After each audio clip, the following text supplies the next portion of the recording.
Hola, ¿qué tal? ¿Cómo están? Yo soy la doctora Carolina Consejo y Chapela y antes que nada agradecer esta invitación a participar en este ciclo de videoconferencias 2021. La intención de esta plática es que podamos respondernos algunas preguntas que parten de la primera pregunta que ven aquí sobre si la formación bioética tendría que considerarse también como formación de ciudadanía. Y si tendríamos además que pensar en la formación bioética, no solamente en el equipo multidisciplinario de la salud, que obviamente va dirigido a mejorar la calidad y seguridad en la atención al paciente, sino también esta necesidad de retomar la perspectiva más amplia de la idea de la bioética y pudiéramos insertarla desde distintas perspectivas en esta posibilidad de hacer ciudadanía. Y bueno, para poder empezar a explorar estas ideas, vamos a establecer algunos conceptos, serían algunas definiciones operativas que nos van a pedir presentar el enfoque teórico a partir del cual podremos realizar este análisis. Vamos a revisar el concepto de moral, de ética, de agencia moral y de bioética, y pues para poder pasar después a la pregunta de qué relación podríamos establecer entre el concepto de ética y la idea de la ética y de la ciudadanía. Y finalmente ya de lleno abordar esto aplicado a la idea de la formación bioética en la educación básica, media, superior y por supuesto en la educación y formación de personal relacionado a la salud. Entonces, trabajando con estas categorías y haciendo una reflexión hacia la idea de ciudadanía, vamos a partir de estos dos puntos. Primero, retomaremos o analizaremos a la ética como una capacidad racional humana y también como filosofía de la moral, es decir, la ética como filosofía aplicada.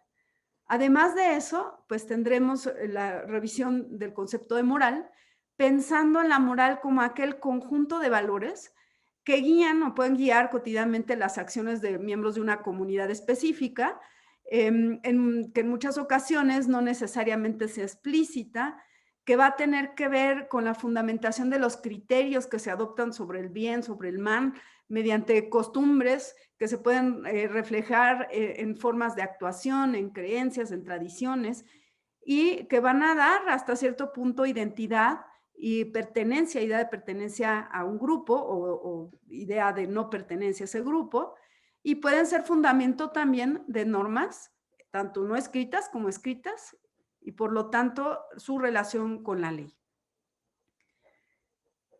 Si pensamos nosotros en la moral como conjunto de valores que van a estar relacionados con un contexto social, cultural e histórico, que pueden o no ser compartidos por grupos y personas, empezamos a plantear la complejidad del panorama que se viene.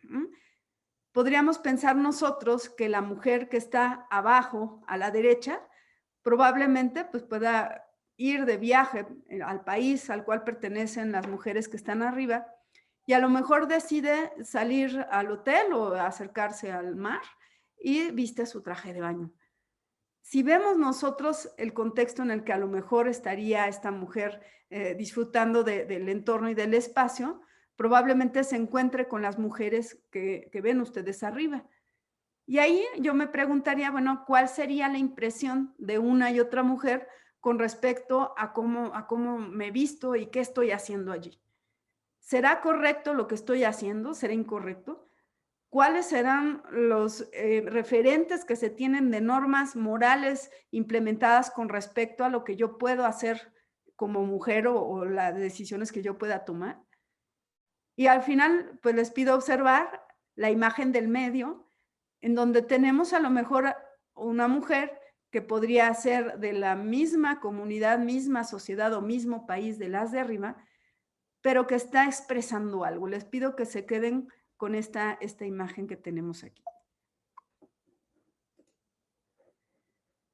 Vamos a pensar un poco en que los valores morales van a responder entonces a contextos históricos y sociales específicos que por lo tanto, bueno, van a ser cambiantes. Les llamaríamos entonces que tienen esta característica de contingencia o de cambio a través del tiempo. Estas se convierten en estructuras en el momento en el cual se adoptan por grupos y que les permiten reproducir ciertas prácticas, ciertas formas de actuar que les van a conferir identidad, que les probablemente brinden pertenencia y probablemente también reflejen un cierto orden normativo social. Si vemos la imagen del lado izquierdo, algo está pasando allí. Finalmente hay que poner atención en esta imagen de quinoa, qué está pasando en el entorno, cómo es la realidad más allá de las ventanas y exactamente qué fue lo que pasó con este niño que está siendo aleccionado. Tenemos nosotros un primer contacto con un grupo social pequeño, que ese es el de la familia usualmente, y en ese espacio es en el cual se comienzan a recibir propuestas o ideas sobre lo que uno debe o no debe de hacer. Se empieza a generar un intercambio y al final una consolidación de ideas y de valores que van a moldear finalmente pues, la forma en la que ese niño probablemente comience a percibir también el mundo que lo rodea. Sin embargo, llega un momento en el que ese niño va a la escuela y se puede encontrar con unidades familiares o gente que viene de otros grupos familiares que a lo mejor difieren ligeramente o mucho de ese contexto valorativo y de esos referentes que se tienen al interior de esa familia. Entonces empieza a lo mejor a regresar a su casa y a cuestionar. Cuando se tienen ciertas normas establecidas con referentes que son los que se tienen, probablemente esto llegue a tener tensión, ¿no? En el cuadro del lado derecho, en esta caricatura, podríamos pensar un poco en un ejemplo de cómo es que yo construyo la interpretación de la realidad a partir de esos referentes que tengo, que finalmente si tengo la oportunidad o la posibilidad de llevar a un intento de conocimiento y entendimiento, probablemente yo me acerque a eso que quiero conocer, pero finalmente yo voy a estar utilizando esos referentes que yo tengo a mano para poder dar cuenta de esa realidad que estoy intentando entender. Podríamos pensar que eso es en el nivel epistémico de conocimiento. Sin embargo, también podríamos hacer este símil en el contexto valorativo.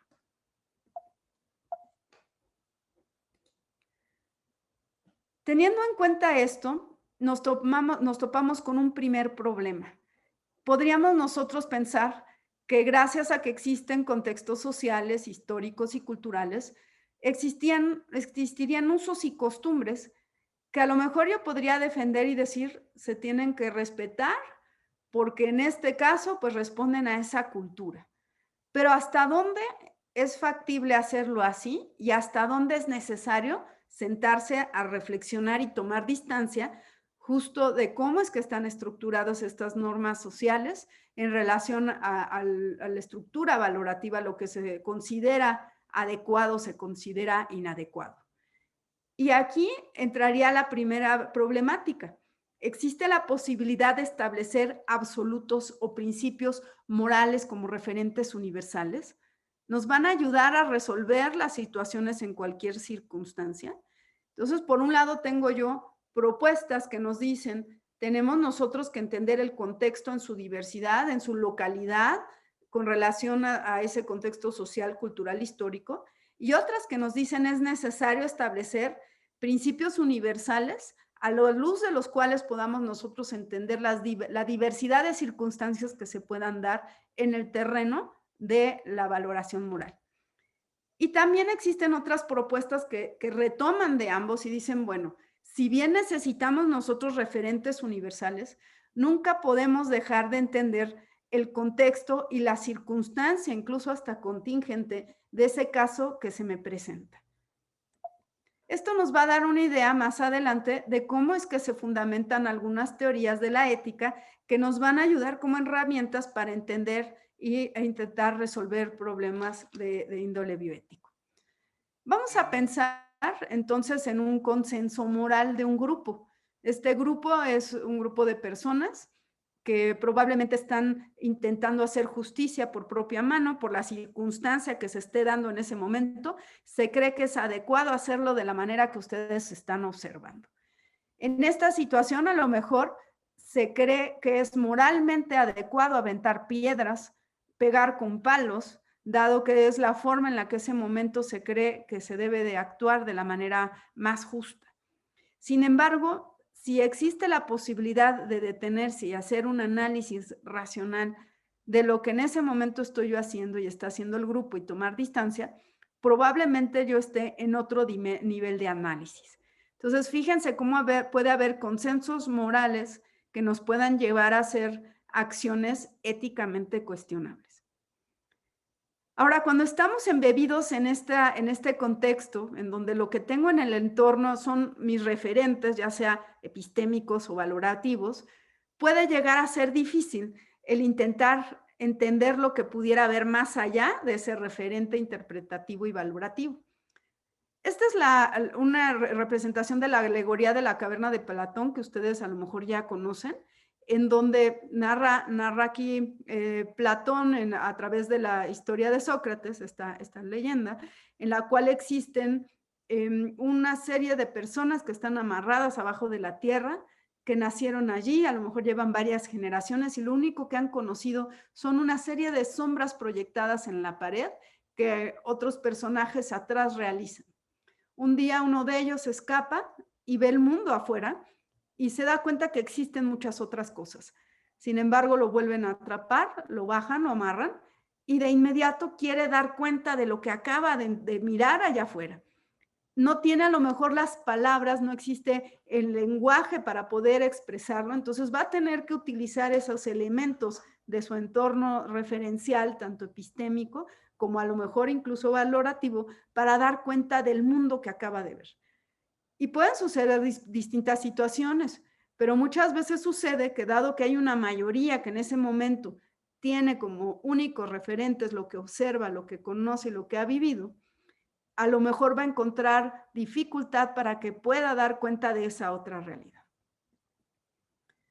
Esto tiene que ver también con cómo las personas tenemos la necesidad de formar parte de algo que esta filósofa llamada Miranda Fricker denomina comunidades epistémicas. Esa necesidad de pertenencia en relación a que yo aporto un conocimiento, un testimonio, que finalmente, si se me acepta dentro de ese espacio en el cual yo quiero estar o quiero integrarme, me va a generar una sensación de pertenencia. En el caso en el cual yo quiero dar un testimonio o contribuir a esa comunidad, vamos a llamarle epistémica, y se me rechaza, probablemente yo enfrente un conflicto importante. ¿Qué es lo que sucede cuando además le agregamos a esta ecuación a las relaciones de poder? Nos dice Miranda Fricker que existen ciertas situaciones en las cuales en una situación de subordinación o de una relación de poder en la cual un grupo puede estar en una situación desventajosa con respecto a otra, que puedan existir circunstancias de injusticia epistémica. ¿Y qué es esto? Bueno, ella nos dice que es algo que se hizo y que dañó, lesionó, se hizo mal hecho a alguien en cuanto a su condición de capacidad de conocedor. Es esta persona como conocedora que da cuenta del mundo, que puede ser lesionada en ese rol, en el momento que por el simple hecho de yo ser Carolina, se rechaza el testimonio o lo que yo estoy diciendo, independientemente del contenido de lo que yo tenga que decir, porque a lo mejor provengo de otra comunidad hermenéutica que no necesariamente tenga una relación suficiente como para que se le reconozca y que no tenga los mecanismos de validación de ese conocimiento o no esté validada por ese grupo que probablemente esté más empoderado. Esto nos lleva entonces a esta categoría de injusticia epistémica, que se puede presentar en el contexto de la confrontación de distintos modelos de conocimiento surgidas de diversidades epistémicas entre grupos vulnerables y grupos empoderados de personas. Nos da varios ejemplos: injusticia epistémica discriminatoria, injusticia testimonial e injusticia hermenéutica. Cada una de estas tiene que ver con cómo es que se da cuenta alguien que pertenece a un grupo y por lo tanto, por pertenecer a ese grupo, no se le permite ni siquiera hablar o su palabra no vale. Injusticia testimonial, cuando yo propiamente estoy viviendo una situación y quiero dar cuenta de lo que estoy sintiendo y que estoy observando, y porque yo lo estoy diciendo nuevamente, es más importante la palabra y conocimiento del que observa a lo que yo tengo que decir sobre mi propia experiencia. Esto lo podemos nosotros aterrizar, por ejemplo, en el contexto hospitalario, en la atención, en donde existe toda una estructura de una institución, que en este caso sería la científica, en donde yo tengo elementos que me permiten afirmar que esto que estoy haciendo tiene un fundamento en el conocimiento científico y por lo tanto el riesgo es menor o la atención que yo daré estaré fundamentada con la evidencia de lo que otros han reportado y por lo tanto estoy yo en el camino correcto. Pero ¿qué pasa cuando el paciente da opinión sobre qué se tendría que hacer y cómo se tendría que hacer? Probablemente si no es médico, probablemente si no tiene una situación de pertenencia a mi comunidad hermenéutica de médicos, me cueste trabajo hacerle caso en relación a decisiones que tienen que ver con el conocimiento de la enfermedad. Y eso puede caer en ciertas circunstancias en una situación de injusticia. Y más aún cuando estamos pensando que el proceso de salud, enfermedad y muerte tiene una dimensión interpretativa y subjetiva, además de los elementos biológicos, fisiopatológicos sobre los cuales pues pasamos años estudiando. Aquí es la propuesta que nos hace, ¿no? Entonces tenemos esta injusticia testimonial, injusticia hermenéutica. Entonces la testimonial tiene que ver con la credibilidad reducida atribuida a alguien que habla por un prejuicio impuesto sobre esa persona. La injusticia hermenéutica tendría que ver con los conceptos compartidos que probablemente sean tomados como insuficientes y por lo tanto voy a estar en una situación de marginación hermenéutica. Y es importante porque, insisto, las personas tenemos una necesidad de pertenecer a estas sociedades de creencia mutua que tienen que ver también con cómo se constituyen en instituciones estos grupos. Ya hablamos de la institución científica, a lo mejor podemos hablar la institución familiar como otro referente, ¿no?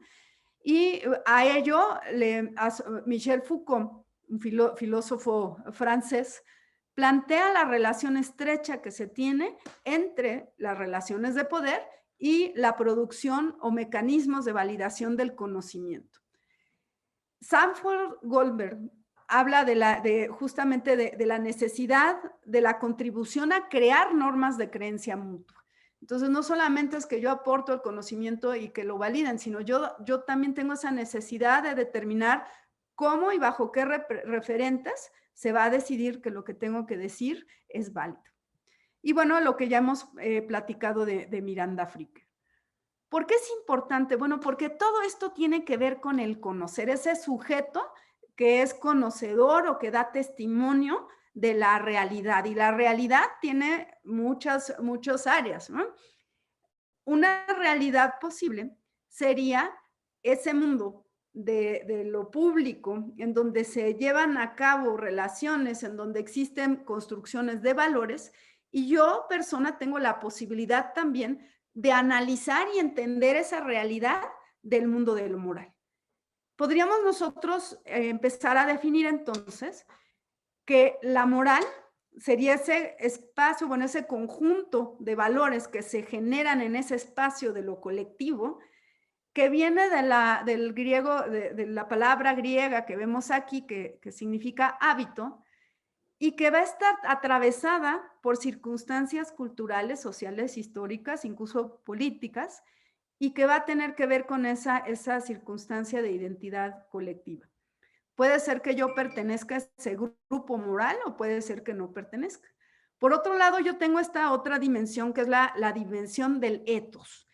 Pensando un poco en los griegos presocráticos y socráticos y de Aristóteles también después, tendríamos nosotros la similitud de esta palabra que significa esa morada interna que toda persona puede tener, desde donde yo puedo observar al mundo. Entonces vamos a pensar que yo aquí adentro de mí misma tengo la oportunidad de tomar distancia al hacer esa introversión y poder analizar qué está pasando primero aquí adentro y después qué está pasando allá afuera y tomar distancia de ambos, tanto de mí como de lo que está pasando allá afuera. Esa capacidad racional, reflexiva, me permite a mí entender de una mejor manera ese mundo, ¿no?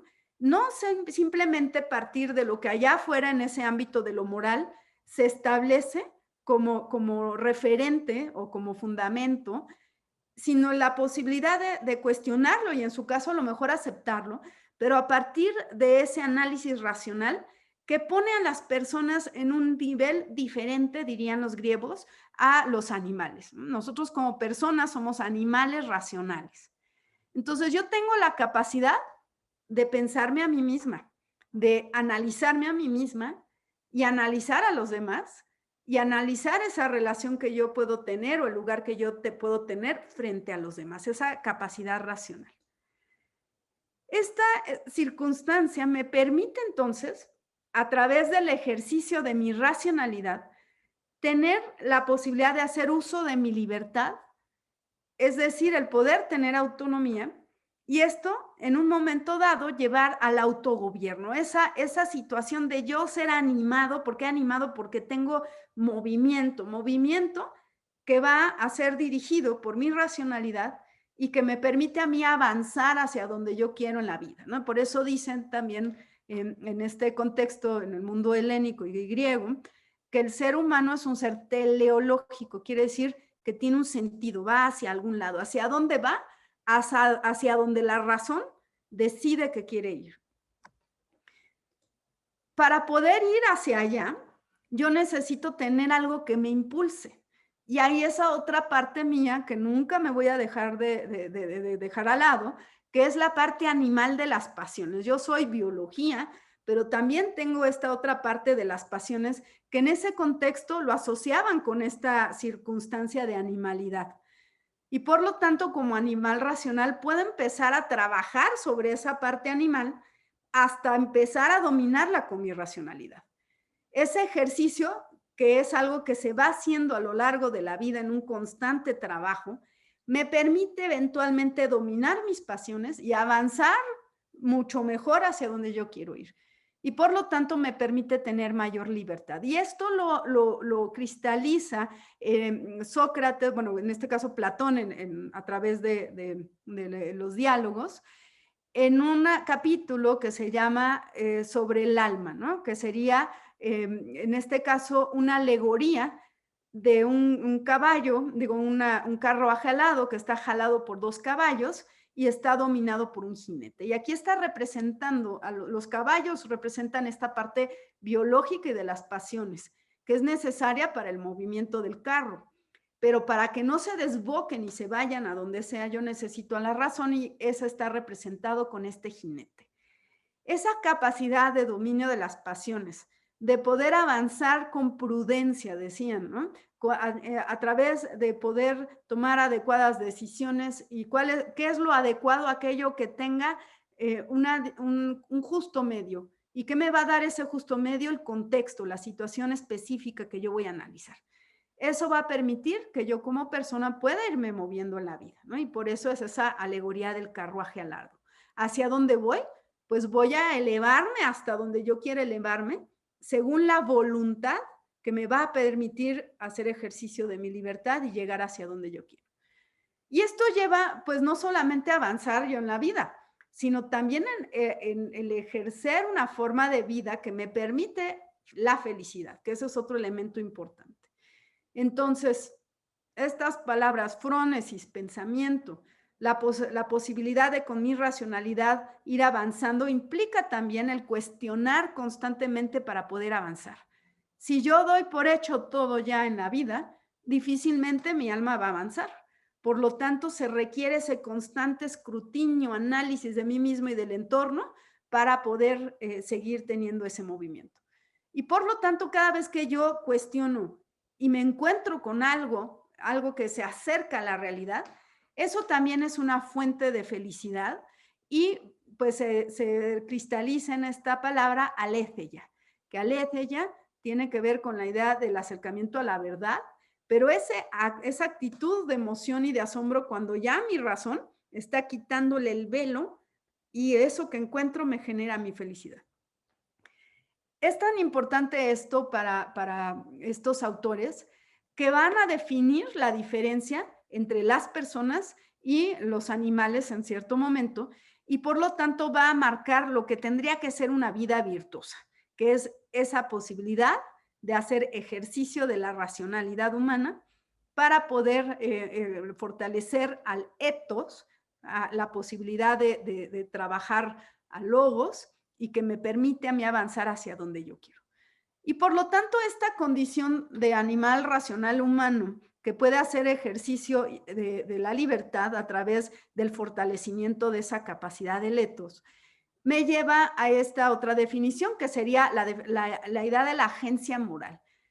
El agente moral es el que tiene esta capacidad de trabajar en sí mismo, pero siempre entendiendo que existe con otros, ¿no? Y esto va a ser un elemento fundamental de la ética. Yo existo y tengo la posibilidad de ejercer mi libertad, pero siempre en función de que existen otros. Mis acciones y mis omisiones van a afectar o van a dejar de afectar a los demás. Y por lo tanto, yo tengo por un lado la libertad, la posibilidad de autonomía a través del ejercicio de mi racionalidad que me permite llegar al autogobierno. Pero si yo no veo a los otros y si no tengo esa posibilidad de racionalidad, en este caso el ejercicio no va a poder ser ético. Esta imagen que ven aquí arriba, pues es de una leyenda en donde Narciso se enamora de su propio reflejo. Entonces, yo veo al otro como me podría ver a mí mismo, pero entendiendo que es diferente, que tiene una particularidad diferente, pero definitivamente al reconocer que es otro similar a mí, es decir, otro agente moral, otra persona que tiene una racionalidad, me va a permitir también preocuparme al mismo nivel que a lo mejor podría yo en ciertas circunstancias pedir que se preocupen por mí. Y por lo tanto, bueno, ¿qué pasa cuando yo dejo de hacer uso de la racionalidad? Pues caigo en la enajenación, pierdo mi libertad y lo llevan más a extremo, en este caso, pues el Platón a través de la vida de Sócrates, cuando se le indica que tiene que dejar de hacer eso, deja de filosofar. ¿Por qué? Porque pues estás haciendo que reflexionen los jóvenes y están cuestionando el status quo de Atenas en ese momento y eso ya fue demasiado incómodo. Entonces le ordenan dejar de hacer eso. Tiene tres opciones.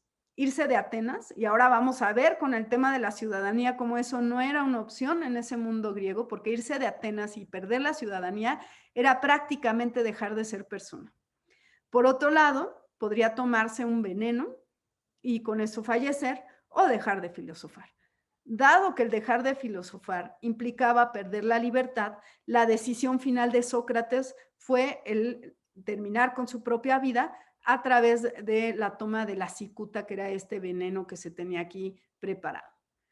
Por lo tanto, define que el supremo bien es el vivir filosofando, es decir, el poder hacer ejercicio de mi racionalidad para que esto me permita también hacer el ejercicio de mi libertad, pero entendiendo que existe una situación del otro, existe el otro y por lo tanto responsabilidad.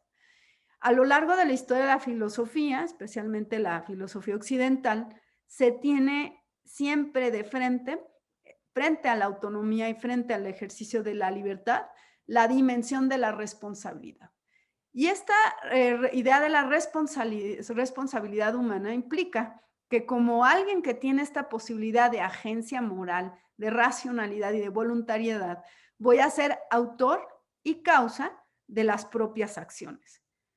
Y por lo tanto, bueno, yo voy a poder actuar mediante el ejercicio de un poder o del poder hacer o el poder actuar con los elementos que yo pueda tener al alcance, ¿no? Entonces, esta posibilidad de autonomía nunca va a ser absoluta y tampoco va a estar absolutamente ausente.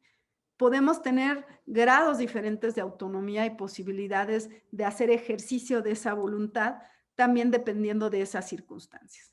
Y por lo tanto, como ya asociamos responsabilidad con autonomía, podríamos también pensar en esa otra parte de racionalidad.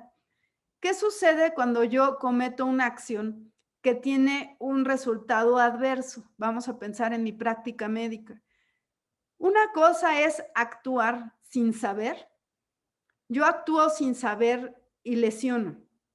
A, que a pesar de que yo sabía que podía lesionar, actúo. Probablemente el nivel de responsabilidad del segundo caso se pueda considerar mucho mayor al del primero en donde estoy actuando en ignorancia. Obviamente también yo podría cuidar de evitar actuar en ignorancia, pero pues hay algunas situaciones en donde justo porque no sé es que voy a cometer esta lesión. Y por lo tanto, bueno, tenemos nosotros esta necesidad de dar cuenta de los propios actos y de hacernos responsables de esas consecuencias. ¿Qué nos dice Ricord? Bueno, además de eso, somos seres subjetivos. Ya hemos dicho que partimos de un proceso de interpretación. Tenemos esta dimensión teleológica, es decir, queremos ir hacia algún sitio, pero también tenemos una idea de quiénes fuimos y quiénes somos. Y esa es una dimensión que define como narrativa. Esta dimensión narrativa es un elemento que además va a estar presente en las propuestas de otros filósofos como bioticistas, como Peter Kemp, que nos dice que es un elemento básico para la formación de la identidad personal como un ser de acción y que va a tener que ver con el lenguaje y también tiene que ver profundamente con la ética. La narrativa como tal se ha adoptado en este momento como un elemento de entendimiento y de interpretación de fenómenos tales como, ya dijimos, el proceso salud, enfermedad y muerte. La hermenéutica se ha adoptado junto con la narrativa como herramientas teóricas y metodológicas que van a ser esenciales para entender las experiencias vividas, por ejemplo, por los distintos participantes de la relación médico-paciente o situándonos en otras profesiones, en otras circunstancias relacionales donde participan una o dos personas y existe un proceso interpretativo. ¿Qué nos dice en su caso Paul Ricord? Paul Ricord nos habla del término atestación. Atestación dice, o se refiere a esa necesidad de reconocer que todas las personas tienen un sí o un self. Vamos a retomar al final de la plática este elemento para que ustedes presten atención. Entendiendo que las otras personas, que también pueden tener un self, por ejemplo, van a interactuar conmigo y van a depositar su confianza en mi persona, que también puedo tener mi agencia moral, mi autonomía, y por ejemplo, pueden confiar en que las promesas que yo hago las cumpla, pero sabiendo que hay la posibilidad de que no las cumpla. Y en esa relación en la que se deposita la confianza, existe también esta situación de esperar una respuesta del otro también como agente moral.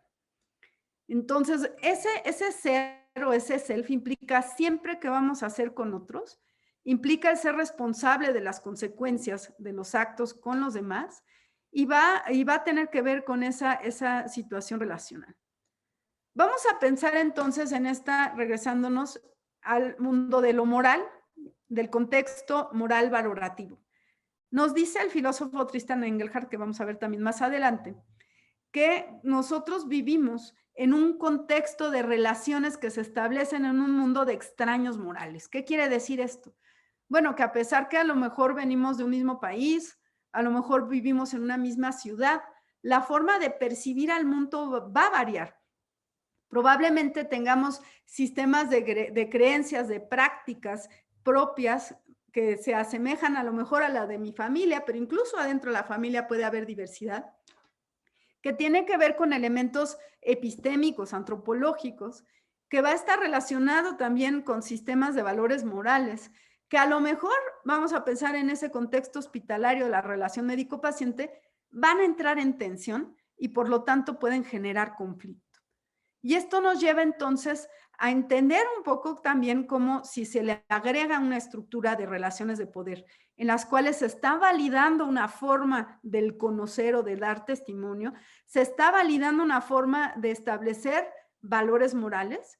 Eso nos ayuda a entender a veces los conflictos que se dan bioéticos en el proceso de la toma de decisiones al interior de un hospital. Y aquí estaríamos introduciendo entonces esa otra dimensión de lo bios. Somos seres racionales que tenemos esa capacidad de tomar decisiones como parte del ejercicio de ese ethos, ¿no? Y por eso tenemos esa dimensión ética. Pero si pensamos ahora en la ética, también como filosofía aplicada, es decir, el ejercicio de la filosofía para entender una situación específica, podríamos ver que la bioética no es más que el análisis que se hace con las herramientas tanto de la ética como de otras disciplinas para entender el fenómeno de los conflictos morales y valorativos que se van a dar no solamente en el contexto hospitalario, sino también en otras áreas que tienen que ver con las que después Van Resser-Potter llama las ciencias de la vida.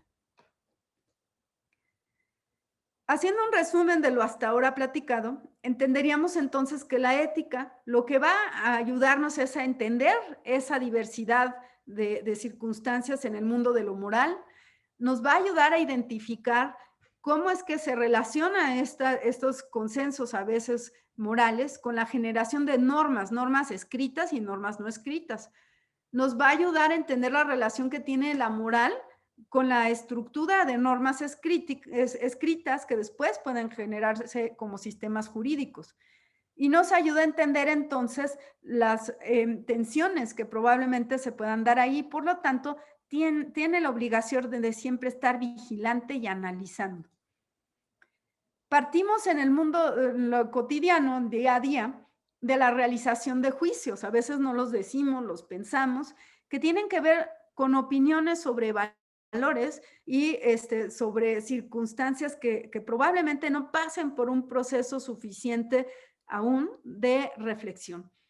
Esa capacidad de pasar a otro nivel y detenerme, de no hacer el juicio moral guiado simplemente por mi pasión, probablemente yo pueda ya retomar alguna teoría, intentar hacer de forma estructurada o con alguna metodología el análisis de esa situación que se me presenta de conflicto moral. Ya hacer esto implicaría la posibilidad de hacer un análisis ético. Si ahora retomamos esta otra definición de ética como filosofía aplicada, estaría yo utilizando una más teorías que me permiten analizar esos juicios morales. Y la idea del análisis metaético no es más que el poder ensayar con distintos modelos teóricos para poder analizar esa complejidad del mundo de lo moral, porque finalmente no existen los problemas en función de las metodologías, sino las metodologías nos ayudan a entender esos problemas. Entonces, si yo puedo analizar desde distintos enfoques teóricos, probablemente pueda acercarme a un entendimiento mucho mayor.